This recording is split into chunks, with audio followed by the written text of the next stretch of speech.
gutom na ako. Dadaan tayo dun sa isa sa pinaka maayos na magluto ng pagkain na parang lutong bahay talaga, lutong nanay talaga yung lasa. Hindi tinipid sa mga ingredients. Yes, may mga auto. Wala naman na yung blue sa makina. Alam niyo ba yung sinasabing blue? Bago kayo umandar. Wala naman na eh. So, good to go na yan. Bakbakan na. Tapos, sakto to pag uwi, baka nakaluto na si Utol. Tapos, rekta ng airport. Tara, let's go!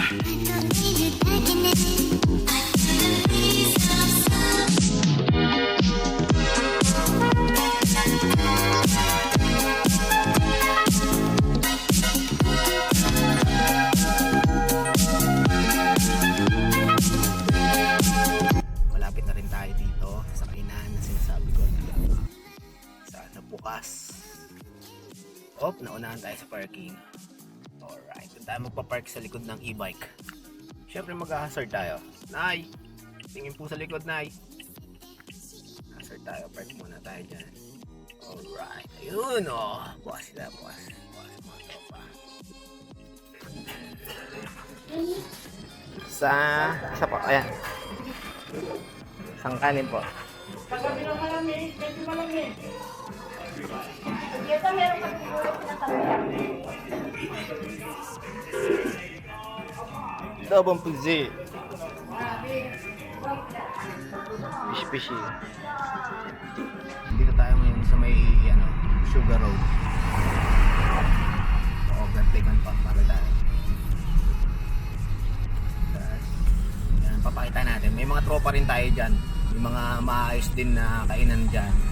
Tsaka lagi yan na features ng mga ibang vlogger. Ano?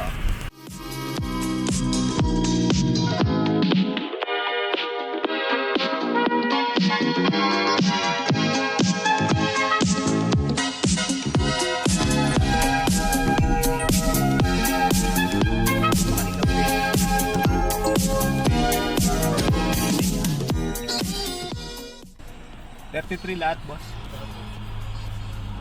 Tapos pakibalik na lang din yung yung mga takip ha. Thank you.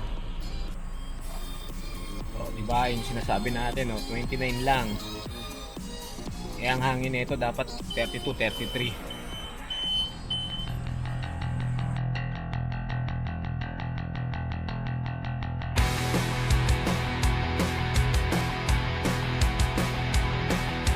Ano tayo ng parking ngayon dito? Naiya.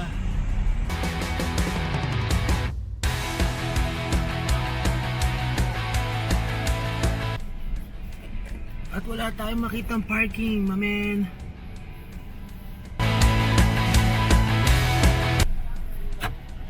Bandang dulo meron pa. Thank you po, thank you. Yun, di ba? Bandang dulo daw meron. Ayos si kabayan. Sabi, bandang dulo daw. Ayun! Dali! Ayos yun si Sir. Hindi natin nakuha yung pangalan. Siya na lang si Burgun Toys.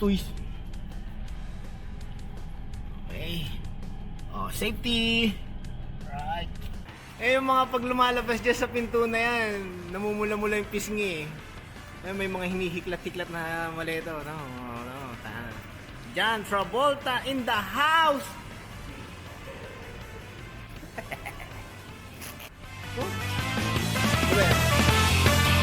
Sige.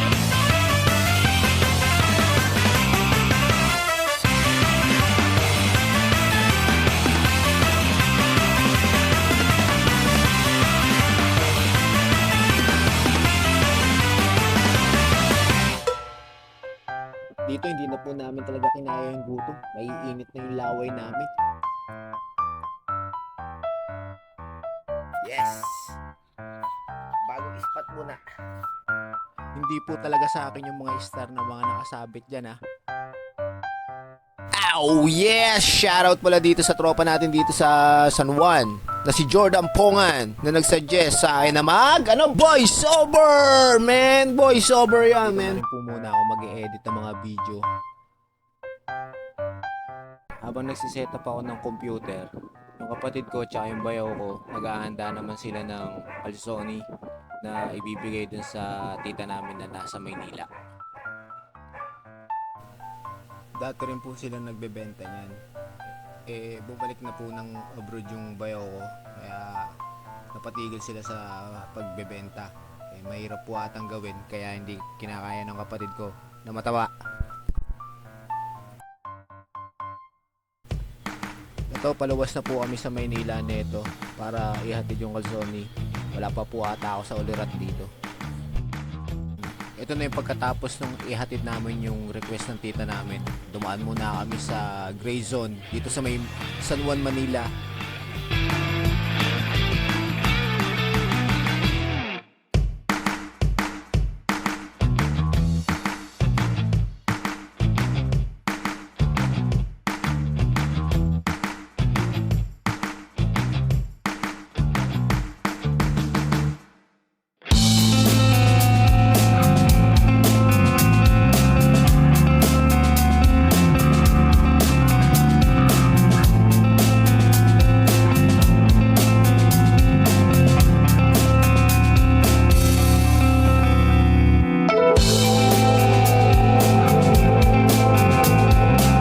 Di mo ba sasabihin na di masarap yan? Napasayaw nga ayaw.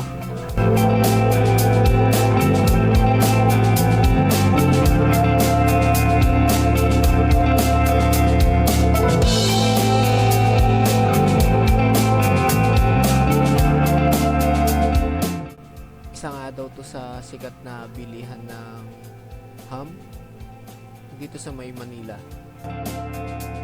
Pagkatapos namin kumain sa Grayson, pumunta kami ng Mandaluyong sa San Felipe Church, pero hindi ko na rin na video.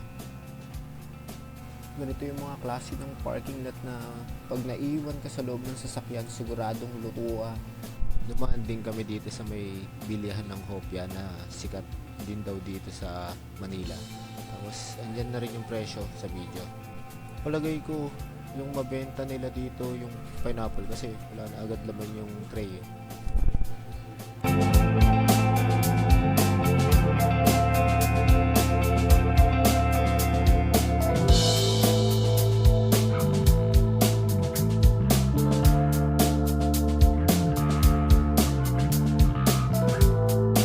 Umama na rin ako sa pag-ikot-ikot nila kasi hindi ko talaga kakayanin yung init dun sa rooftop eh. Tapos yan, ikot-ikot, marami naman makikita, pampalibang sa mata.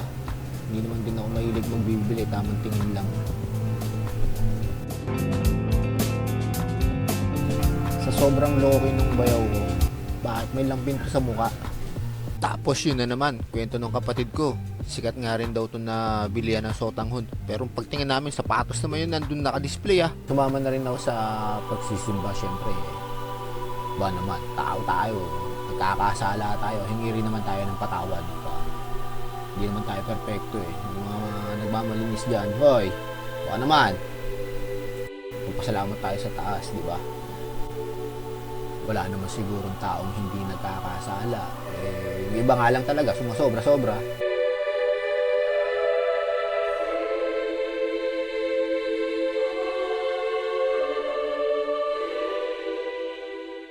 Ito, nag-ikot-ikot na rin. Yun, medyo na-allow din talaga ako dito sa mga power tools kasi gusto ko rin naman talaga yung mga DIY at mga magkakalikot eh. Pero, syempre, yung quality, nasa sa'yo na yun kung bibili ka o hindi.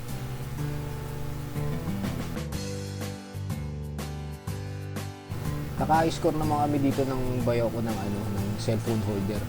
Goods naman, kasi talagang kiniklip siya dun sa may aircon para hindi malaglan.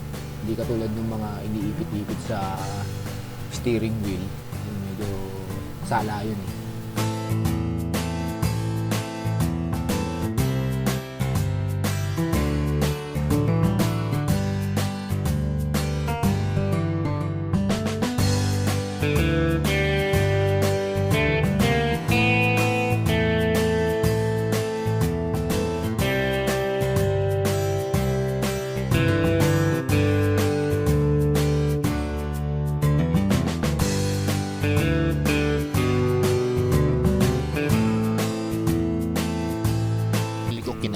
na rin, tinignan ko na rin yung ano, kung paano bumira.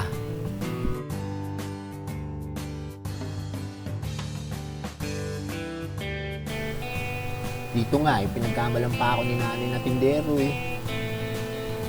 Love you, Nay! Ito sa mga mga sikat na kainan, ito nga palabok. Yung walang naman din naikot-ikot dito kasi hindi naman lang masyadong naglalabas Ay puta, labo tuloy. Yan sa mga gusto magpakabit ng aircon dito sa Carmona Estate. Ayan, kontakin nyo si Lloyd. Lalagay natin yung link niya sa description.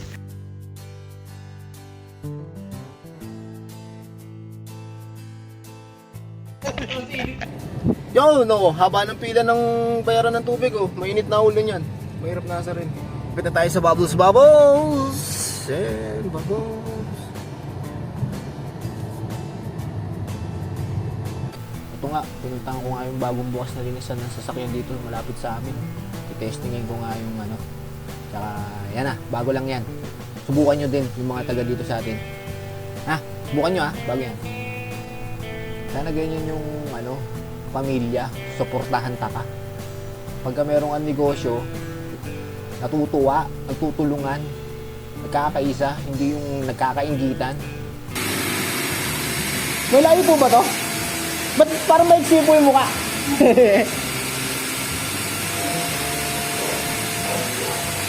Sa inyo po to?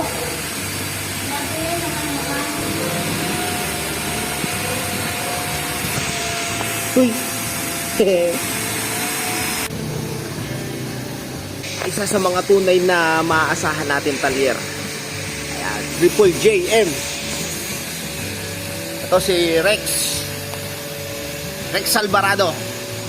Tingnan mo na dito, masyado ka naman matampuhin matagal na kitang di nakikita Nakita mo ako pugian mo.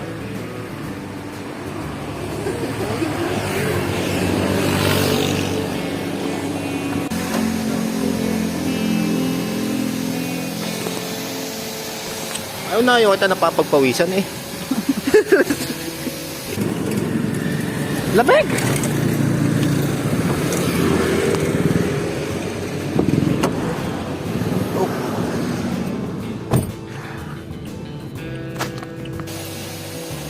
Sa drinks, bago lumabas yung dila.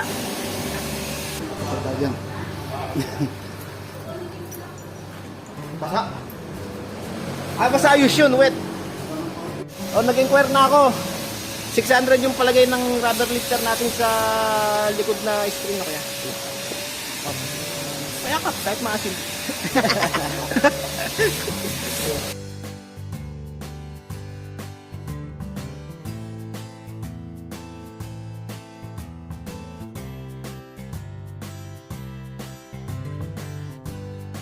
Dito naman, ini-stencil ko yung design, yung kada details. Hindi ko lahat na na-stencil na yung mga linya, katulad ng mga maliliit na madidikitan lang ng ibang linya pagka nilapat mo sa balat kasi nakakadukling naman yun.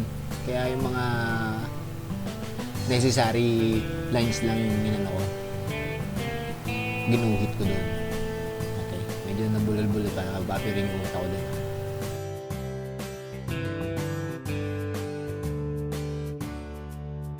Yun! Yung I miss yan dyan, sa gloves na yan. Hindi man katulad ng mga nabibili natin sa tattoo shop talaga. Pero goods yan. Kasi syempre, at least, hygienic, no? Alam nga naman magtatuwa ng hindi naka-gloves. So, dirty ka dun, man. Dito, ang ginamit ko, isang 9RL, tsaka isang 3RL. Kasi puro linya lang din naman ang gagawin namin ngayon dahil anong oras na rin. Aabutin kami ng alas 5 ng madaling araw kung susundutan pa namin ng shading to. Baka sa pagbalik ko na yun galing sa Bicol, yung mga sigarilyo lang din.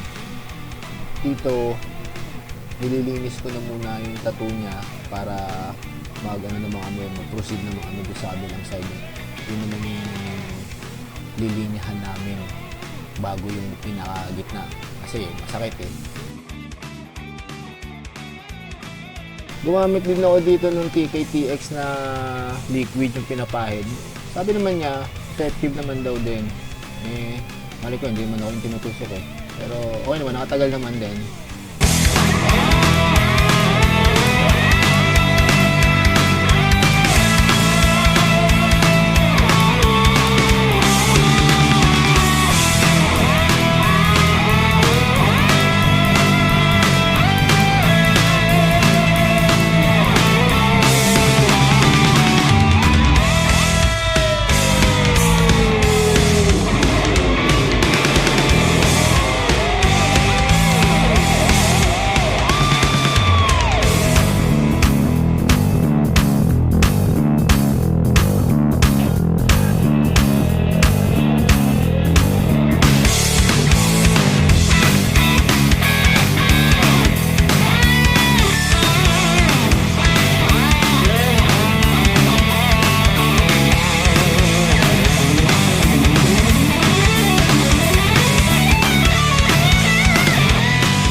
Good morning!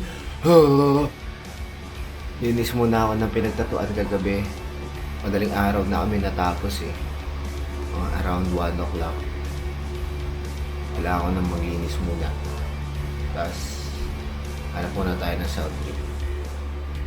Para ganado tayo maglinis. Right! Tagalaban! Yun ang hirap dito eh. May mahina yung signal ng globe dito sa lugar namin eh. Ano ba ako? Tara, linis tayo!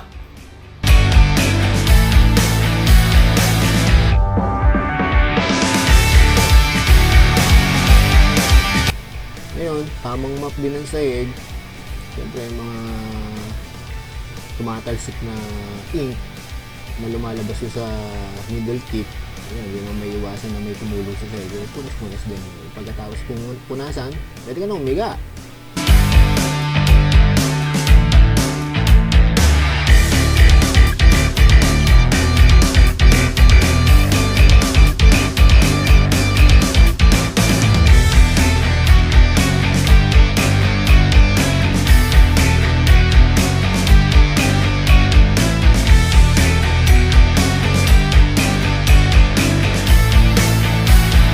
Dito, nililinis ko rin yung mga, syempre, cable nung sa tatod. Hindi naman talaga maiiwasan na hindi dumikit sa balat yun. Marurumanig yun. Tsaka, iba yung gloves na ginagamit ko na panlinis ng wire. Iba yung gloves na ginagamit ko na panlinis ng mga machine. Ayun, nag-alcohol din ako ng kamay. Hindi. Nag-alcohol din ako ng gloves bago ko linisin yung mga tattoo equipment.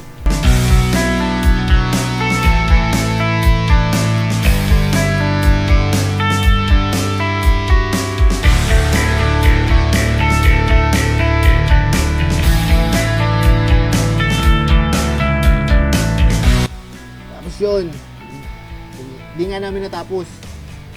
Kaya, ayun nga, hindi nga namin natapos. Nag-game lang ako. Kaya, kita-kits ulit tayo sa susunod na video, tropa.